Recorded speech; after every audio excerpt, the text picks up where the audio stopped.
loss of native speaker norms? That's a question for TEFLologists. Is it better to focus on form or to focus on forms? That's a question for TEFLologists. If you use a textbook, is your classroom authentic, or should your approach be more learner-centric, from feedback to learner autonomy? We'll discuss it all on TEFLology. Hello, and welcome back to the TEFLology podcast all about teaching English as a foreign language and related matters. This episode features an interview by Rob with Dr. Dario Banegas.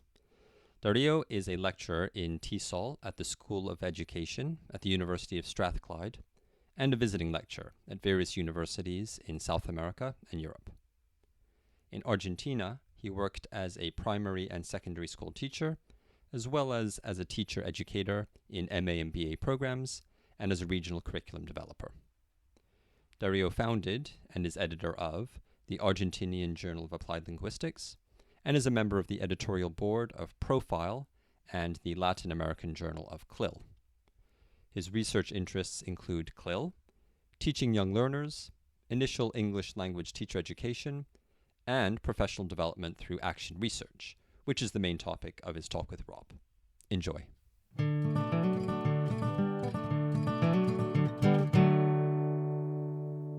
Okay, Dario, can you begin by giving some background on yourself, how you got into ELT, and how you became involved in teacher education and action research? I got into ELT because I studied to become the teacher of English as a foreign language in Argentina. So I did BA. It's usually it's a 4-year program, so you study to become a teacher of English, and this is how I got into ELT. And I taught English particularly at secondary school level for 15 years, 16 years altogether. And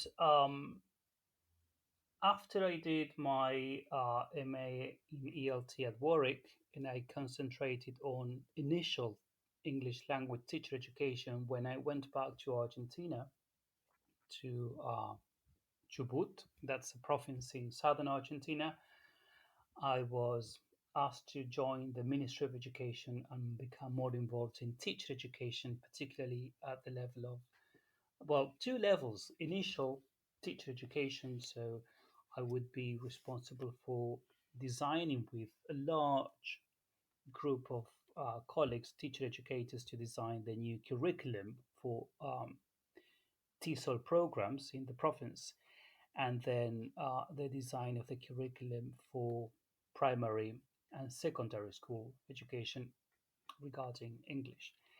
And then my involvement with action research was through looking at my own practices, being curious about what I was doing, what things were working, what things were not working. So my interest in action research was born out of my own reflective practice and being critical about my own work. And then from there, I started thinking about um, working with my colleagues. So, doing collaborative action research, including the learners in the picture. So, this is how I got started, because what happens to me is that I find it, action research, I find it extremely helpful, meaningful, sustainable, because it's about you and your own practices, and therefore the impact you make um, is straightforward, and it feeds back into your own teaching. Uh, so it's not that you primarily do it to tell other people what you've done, but it's about yourself. So it's a kind of self-initiated teacher development that you engage in as you look at your own practices and you find ways of understanding them and changing them possibly. Um, Mm. so that's kind of my background and my kind of potted history Okay. um, of my engagement with ELT, teacher education, and action research. Right, right. You've kind of defined action research there a little bit, but how would you say action research is different to something like reflective practice? So you mentioned that action research is something that you do kind of for yourself as a way of developing your practice. Is there a strict dividing line between action research and other forms of teacher reflection? Um, I don't think so. I don't think it's easy to um, put them in different compartments. As a practitioner, um, and being aware of what happens in practice, that is going beyond how it's being conceptualized in books and publications, but what happens in practice is you just do things um, that will help you make informed decisions from a pedagogical perspective.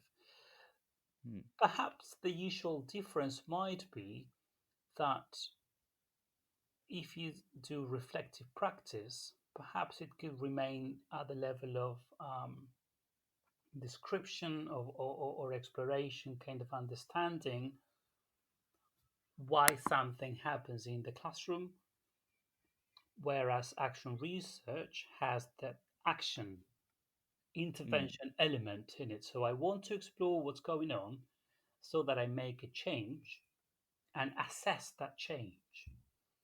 Hmm. So that's perhaps clearer in action research. But what happens in exploratory practice, for example, is that say that you do what that you only remain at the level, or initially you only do something to understand the situation, to explore it, to describe it. But as a teacher, if you want to do that, or the moment you get an idea of what happens in the classroom, then Hmm. most likely you will use that information to inform your teaching. So that's the change or the intervention phase is there anyways. Perhaps you don't formally um, examine it with, say, typical research tools, but I believe that as a teacher, you will do that anyways. So it's Hmm. either kind of, we might say, formal or informal research, but this is what teachers do anyways. So you find a new strategy, a new teaching strategy, a new course book, a new technique. So you try it out and then you see whether it works or not. Hmm. So you are doing it anyways. You are assessing your own practices. You are being reflective about that. Perhaps what might happen with frameworks such as reflective practice or action research or teacher research, if you want to have like a broader term, it helps. It might help teachers become more systematic about what they do. Uh, it might them. It might help them be, I don't know, more rigorous, as it were. Um, but again, they're doing it for themselves, so they don't need to prove others what they've done. So initially, that's my understanding, and that's what I like um, about action research or different forms of teacher research, because you just do it for yourself, and then you will do it in a way that's meaningful to you, Hmm. and that you can really profit from yourself in your own identity as a teacher, but also your learners. Um, so, because then at the end of the day, in our field, it boils down to that. So, are my students learning more? Are they learning better? um, Sometimes there's a lot about identity, for example, and motivation and whatnot. But does the examination um, I mean, do we get to make an impact on our learners' learning by looking at identity, by looking at motivation?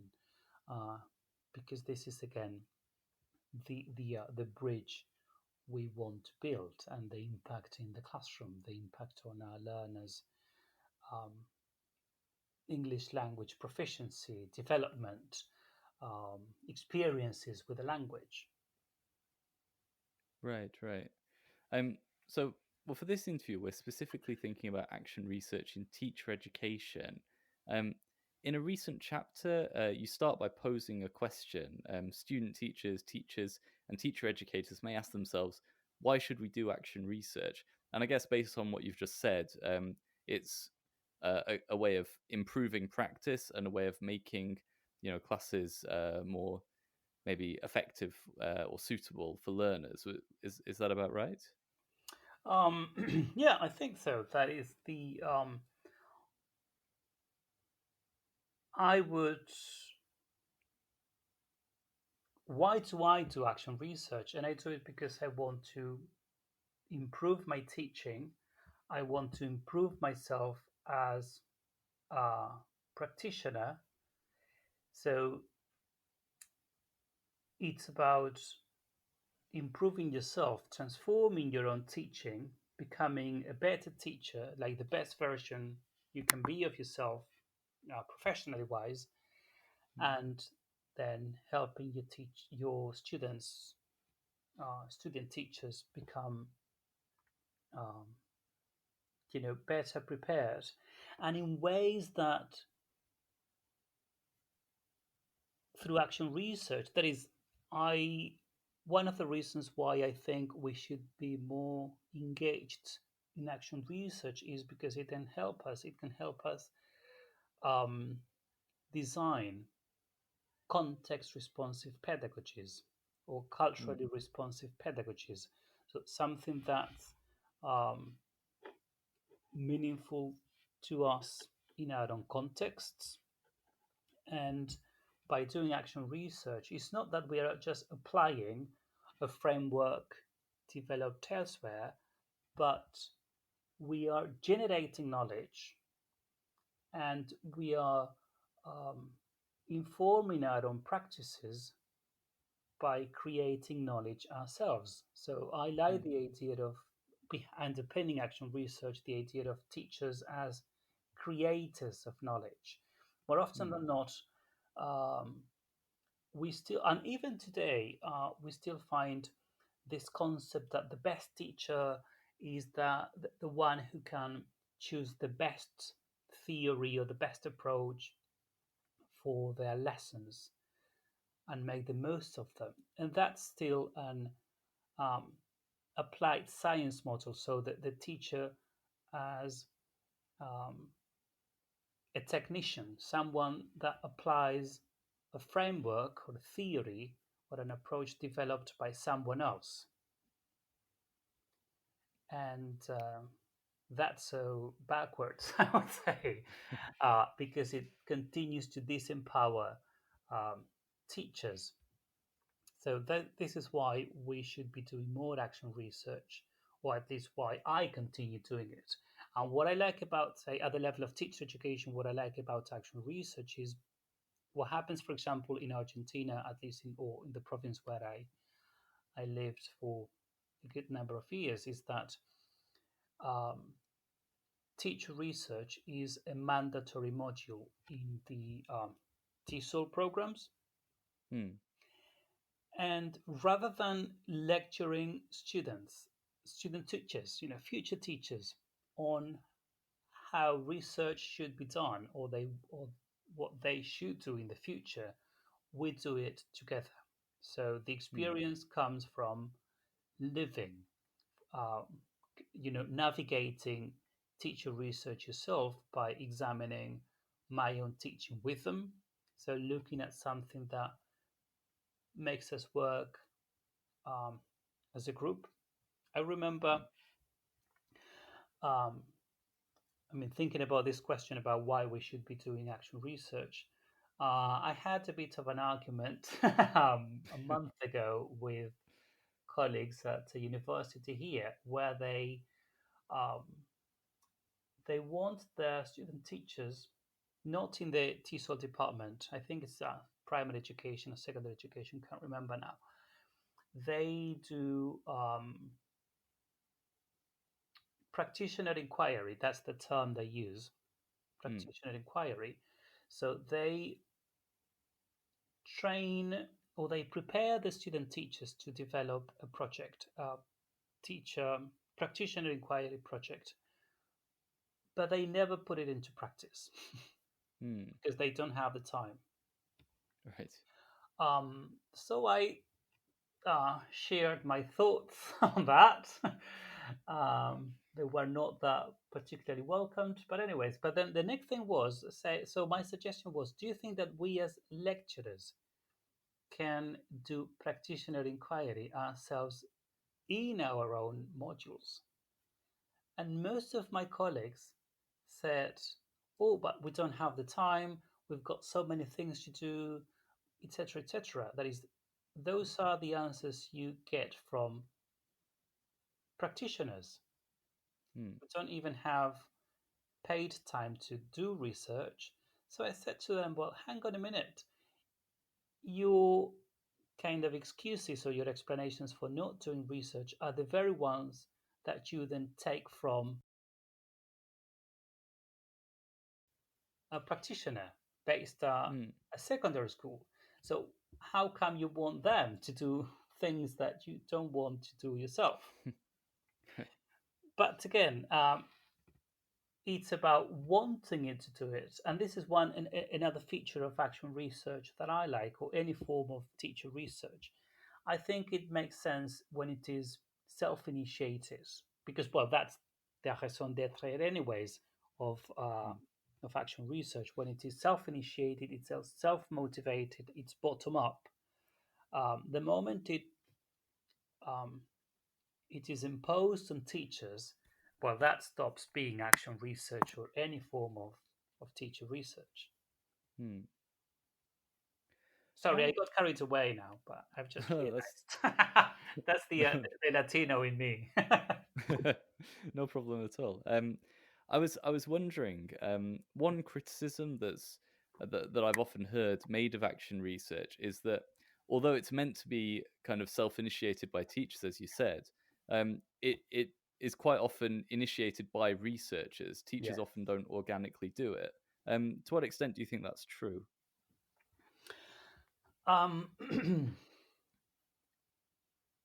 If we, yeah, that is, if we look at that criticism, which I find valid because I think there's support for that. I mean, you can say that when you look at the people who publish, and this is where I fall in my own trap, as it were. When you look at people who do action research and publish papers on action research, it's people who have done their PhDs based on action research. So there's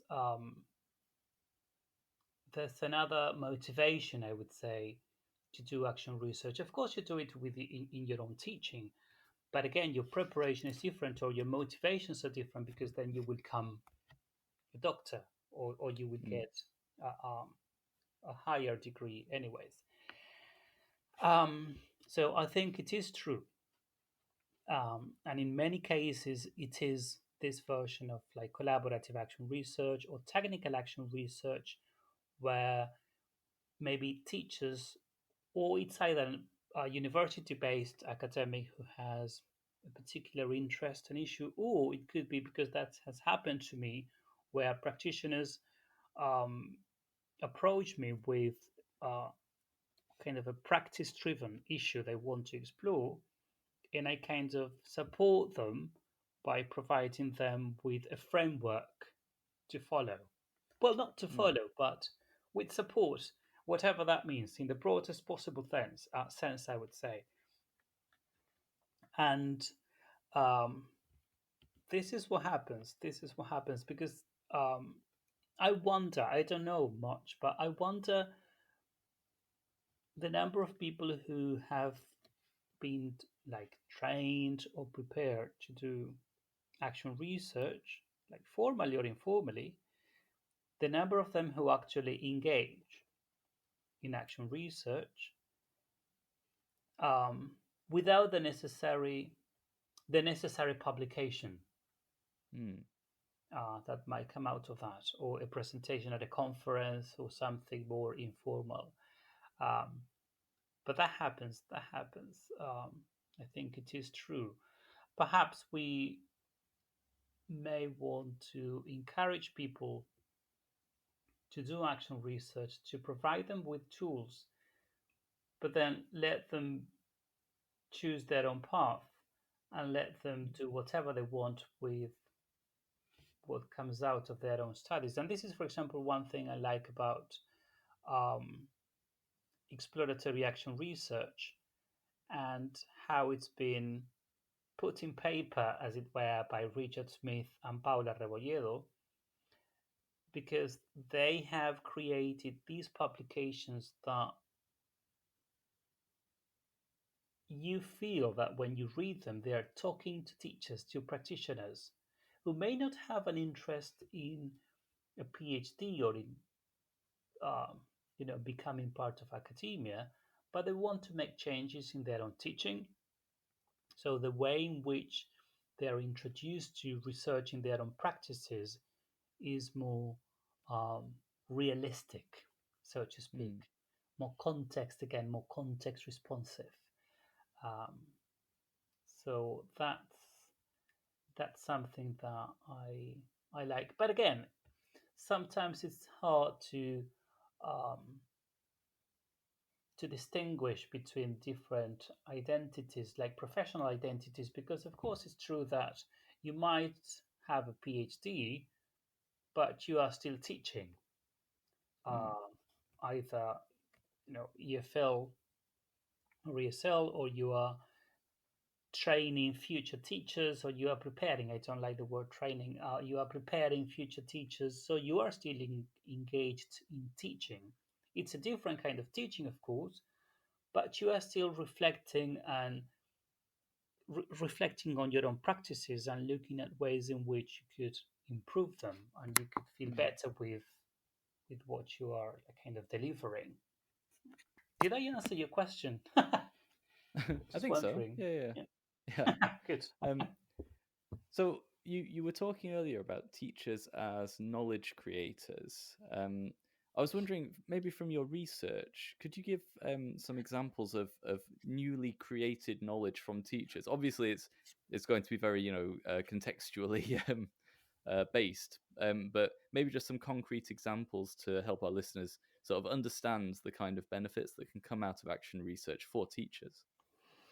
Oh, for example, with teachers working in secondary schools in Argentina, they've come up with, I wouldn't say a framework or a model, but with informed decisions about how to introduce comprehensive sexuality education in the English lesson. By Mm. law in Argentina, comprehensive sexuality education's got to be present across the curriculum, and that includes the teaching of English. And um, through action research, these teachers came up with um, criteria or with a set of ideas for making that connection between ELT and comprehensive sexuality education um, doable, sustainable in the classroom. Mm. And that knowledge came from their own teaching, from their own practice, came from examining their own perceptions, their own views by discussing the lesson and the materials and the lesson plans and whatnot with the learners. So this is what happened, for example, with that case. They Mm. generated knowledge about, say, how to include comprehensive sexuality education in the EFL lesson in their context in Patagonia. Of course, they don't mean to they don't want to, well, it's not that they care, to be honest, they don't want to say, other people should be doing this. Mm. Like kind of this idea of generalizing their findings, the experience, but they found it meaningful, and they feel they exercised their agency as teachers and creators of knowledge, because they are still doing it, and they're doing it based on their own findings, Mm. on what they investigated themselves, not on a sort of imported experience or model. Of course, they read, uh, they did a bit of reading about other experiences elsewhere, but again, the contextual circumstances in Argentina are different because it's Mm. mandatory and it's got Right. to be present in every single subject. So that was an opportunity to generate knowledge, to generate a new practice, as it were. Mm. Yeah, I think it's very interesting. Teachers are often able to respond to kind of challenges very effectively. I mean, we've seen that with the the coronavirus crisis. That lots of teachers have just had to suddenly shift everything online. Entire courses of study at very very short notice in a lot of cases. Um, and I was wondering, there's a lot of talk about the kind of managerialization of education, lots of top-down directives. What place does action research, or what part does action research play um, within that, those kind of top-down structures?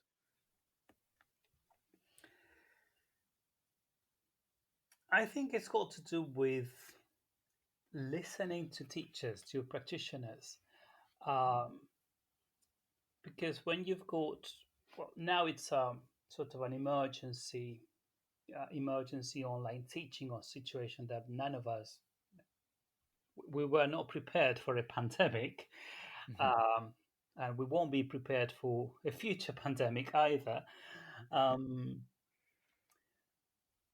but I think that when you have within a structure, within um, the ecology of formal education, and you've got the managerial role, the managers there, management, um, it's just a matter of listening to teachers and allowing them to be more creative, allowing them to exercise their agency, and supporting them in action research, supporting them in pursuing action research projects.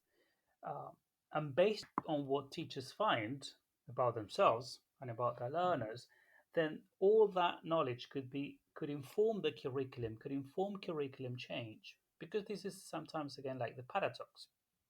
You have organizations where teachers are encouraged, maybe let's put it that way, encouraged to engage in action research, but then those findings never feed back into the larger structure. Um, so that could be frustrating for teachers because you did all the hard work, but then that never goes back into the curriculum, Mm. and and in terms of management, and say, if you find that something works, or if you realize that something's not really working as it should, then that's got to find its way at management level so that different strategies and different courses of action are taken so that they um, incorporate that knowledge generated at, say, grassroots level. Otherwise, what happens is that action research to some extent will become futile. It will help the Mm. teacher, but then on the other hand, it does not create this community of practice where teaching is research informed and not external research, but in-house research, research Mm. generated by, carried out by teachers themselves. So in that case, I would say that management, um, may want to listen to teachers more. And of course, there are, but I don't do that. There are studies about action research at the level of management, say the way Mm. you want to improve teaching, or the way you want teachers to improve, or teachers want to improve their own teaching. There are ways in which like managers want to improve their own management skills and Mm. the way institutions are run. Uh, but I have no experience at that in that area. Yes. Right, right. Maybe kind of focusing a little on the topic of dissemination of action research. So you said, it's something teachers do for themselves, but maybe there's a frustration it doesn't feed back into the broader curriculum. Um, I was thinking, is this very different from other kinds of qualitative research, right? Like a lot of qualitative research is, it's not generalizable. And when you read qualitative research, you're looking for kind of resonances with your own experiences quite often. And you can take a lot away from it, even though it's not generalizable. Do you think the same is true of action research? Think so. Think so, because when you describe, say, for example, if you describe, your context, but your intervention, then perhaps that might resonate with other contexts, because perhaps you describe a new strategy or something that when a colleague or a practitioner based elsewhere reads that might think, hey, this is interesting, I could do this, or that might ignite further ideas. So I like the idea of the resonances that come with action research, because it's not that you will be applying that. Well, you might as well do that, but it might generate further thoughts, or it might trigger different ideas, because perhaps you might read something and say, oh, but I would do things differently, or in my context I can't do this, Hmm. but hey, I could do something similar, or I could do it this way, and I might want to look at what happens. So um, I believe that, yes, of course, I agree completely with the idea that we cannot generalize findings, particularly when they come from like a qualitative paradigm.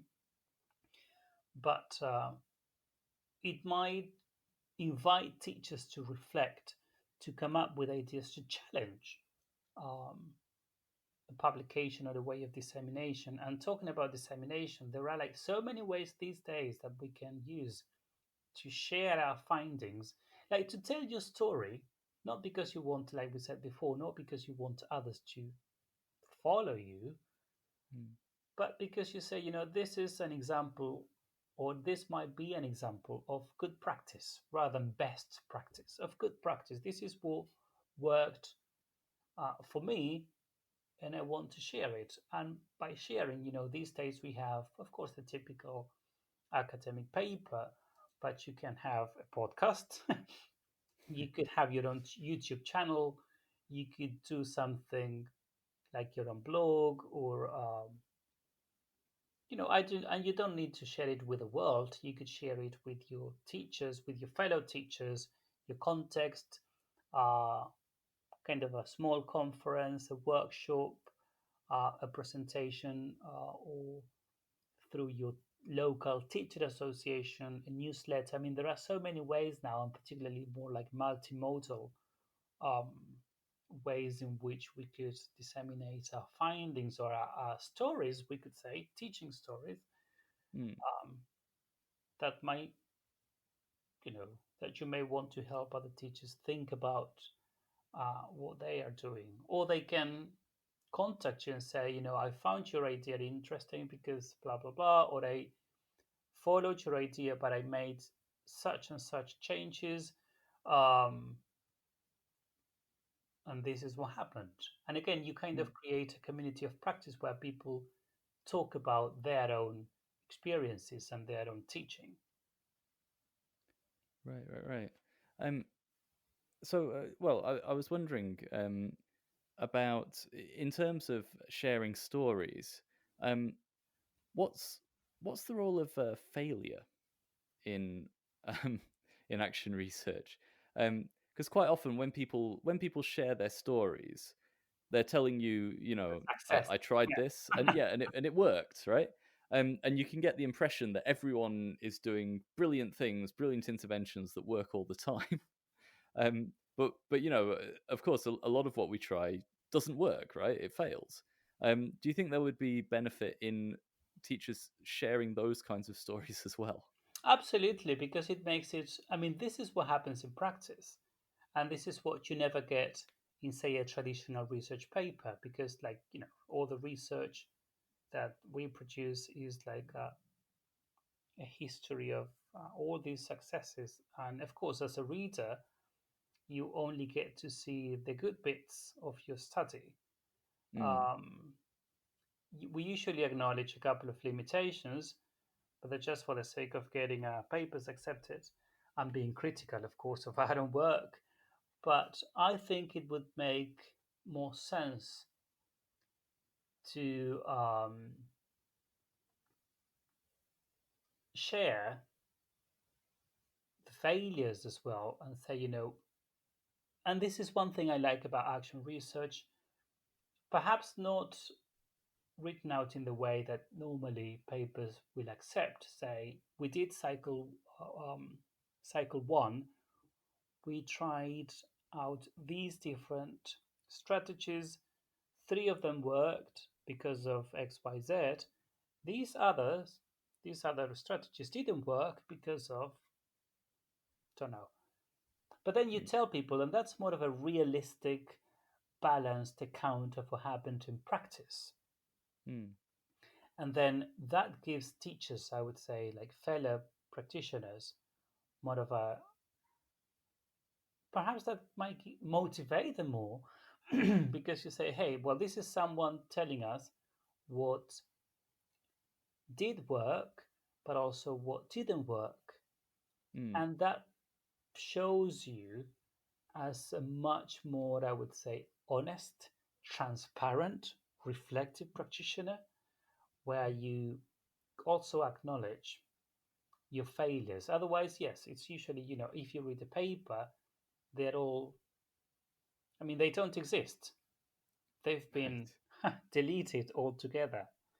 Um, Yeah. yeah. I mean, I guess from a teacher's point of view, as much as from a researcher's point of view, uh, it's kind of embarrassing to share your failures, right? Oh, yes, Like, absolutely. Absolutely. here's Because then here's a it's time very I. easy. Because it's very easy.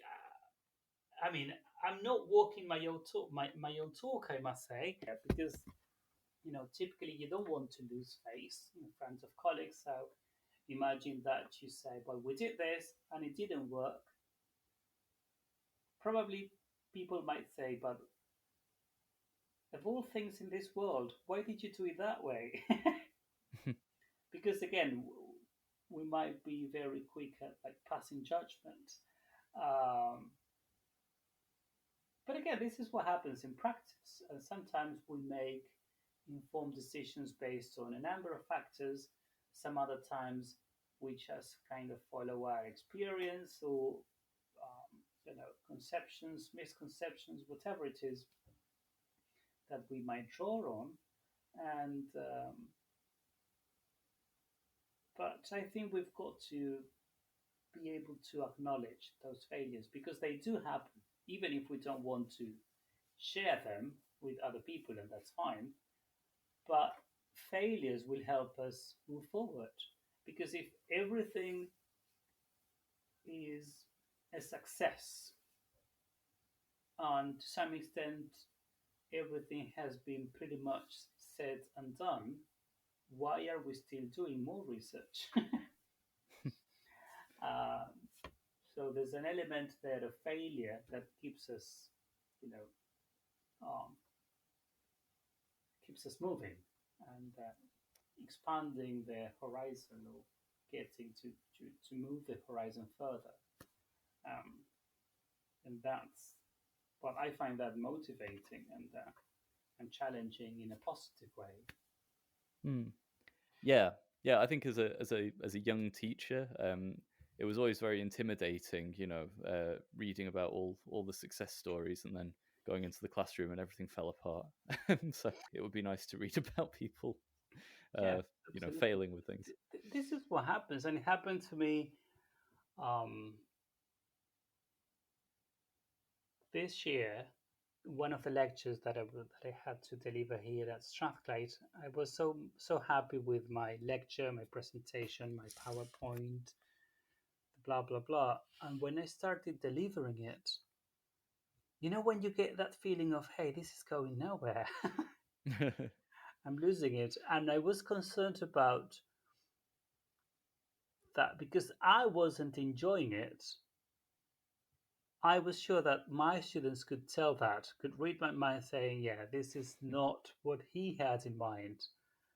And I ended up the lecture completely dissatisfied with my own teaching. Mm, So I went back to the drawing board, said, this, I feel I failed. Now I want to know why. Um, but perhaps this is something that, I'm not going to write a paper about, but I shared my sentiments with a colleague, saying, "Oh my God, I just wanted to run away." And but again, that makes us all more human and more reflective and more critical. Because if everything is always fine, spectacular, standing ovation, um, there's no way you want to move forward. mm, So yeah, I mean, we've got to strike a balance between looking at kind of recognizing success so that we maximize it, and then acknowledging failure so that we also learn from it and we change it. Um, and I guess both things are important, because what might happen, and this is what some teachers might feel, is that, like, automatically they are kind of placed in this deficit position. They are never, or we are not good enough. We should be doing something else. It's mm, never enough. It's never good enough. You're not doing this. You are not considering this. Or you could have, should have, would have type of statements. And that again could be demoralizing. So we've got to be able to, through action research or whatever type of research and support or professional development initiatives, we've got to be able to help ourselves maximize success and say, be able to understand why things go well and do more of that, and be able to talk about failure and mm, find ways in which you could improve, change, transform that situation. And this is again where I would say that action research or any form of teacher research uh, comes in. mm. Yeah, I think that action research maybe lends itself more to that honest view because, like you said, researchers are trying to get published in journals, and they're trying to show their best side all the time. And I think teachers maybe can be a bit more honest on blogs and podcasts and so on. Yeah, because again, Yeah, they I don't think have it's like a reputation to um, to protect something like that, particularly when you talk about academia. So they don't have that pressure on their shoulders, I would mm, say. So it is true that, and then another thing is that action research, usually sometimes the word we use is issue or problem, and some teachers might think that it's always like a negative thing. You know, mm, the connotation of the words issue or problem is usually negative. At least this is my experience in the Latin American context, that might be an influence of Spanish, because both words usually have a negative connotation in Spanish. So mm, that doesn't mean that your, like, point of departure has got to be failure. It's got to be a negative situation. Usually it is. Usually it is. But then on the other hand, you may want to try something new, or you may want to understand why something is doing so well in your Mm. teaching, so that you make more, you do it more. Um, so it could be anything. It could be something completely innovative. It could be something negative. It could be um, what is it? There's one word. Oh, I can't remember now. The word they use in exploratory practice. Um, it's not issue. It's oh, good cause. I forgot the word they use in exploratory practice. Puzzle. And Mm. I like that word. The idea of a puzzle. Something that you are not sure about, so you want to find out more about it. Um, Mm. and doesn't have necessarily a negative or a positive connotation. On the contrary, I think it's got this connotation of being curious about something, being driven towards finding out what's going on in a particular setting. Mm. Right. So maybe just as a final question, for teachers who are interested in doing action research, of course, there are lots of academic texts, especially for like master's students and so on, um, to kind of guide people towards doing action research. But for teachers, what are some good texts that you would recommend to get them started? Um, I would say a classic is Doing Action Research in English Language Teaching by Anne Burns. That was published in 2010 Mm. by Routledge. So that's a classic, and it's very much teacher oriented with reflective questions, um, cases, different um, like scenarios that you can relate um, to. But then, like closer in time, I would say like the book I mentioned before, the Handbook of Exploratory Action Research by Richard Smith and Paula Rebochedo. And what I Mm. like about this one, I mean, that's 2019, can't remember now. It's been published by the British Council, so it's free. It's Mm. open access, and any teacher can download it um, from the internet. So it's available there. So I would say that those two books um, really helpful in that respect because they have teachers in mind in different contexts and different levels of formal education, say whether it's a practitioner working in primary schools, secondary, or even higher education. Mm. Nice. I think the British Council has a variety of kind of edited books with teachers telling their stories as well. Oh, yes, yes, exactly. Because you have, um, there's one about teachers in Chile, Peru, Mexico. And again, it's teachers talking to teachers. Mm. And it's the chapters or the stories are written from a teacher's perspective, so you can see it's their own voices being loud and clear about Mm. what they did without having a literature review and a methodology section, things that you would find in mainstream publications. But they tell you what drove them.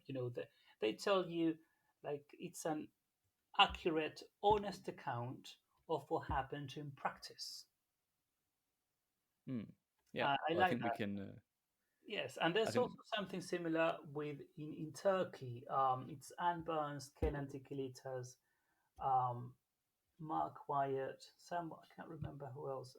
It's Gary Barquizen. They've been editing volumes on teacher research, not necessarily action research, but teacher research carried out by practitioners. I think it's mostly in the Turkish context. That again, those volumes they are freely available, and that's well, they've been produced.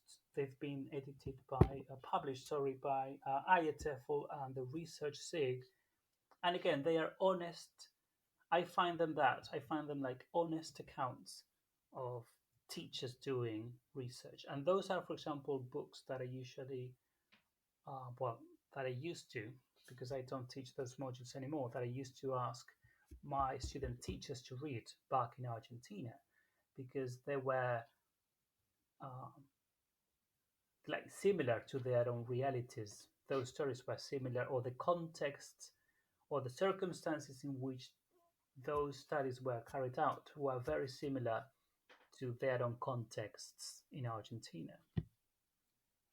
Nice. Well, we'll put some links to those volumes in the show notes for this episode, so some our readers can go and read some of those stories for themselves and maybe think about doing some of their own action research.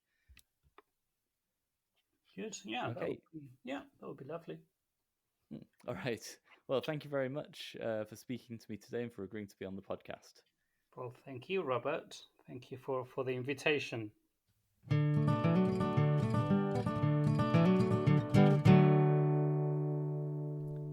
Okay, thank you once again to Dario for talking to us. It is much appreciated. As always, if you'd like to get in touch with us, we would love to hear from you. You can email us at teflology@gmail.com. We are also on Twitter at Teflology, and we have a Facebook page too. And of course, you can go to our website address, teflology-podcast.com, to listen to previous episodes. Okay, we'll be back soon with another episode. Thanks again for listening. Goodbye.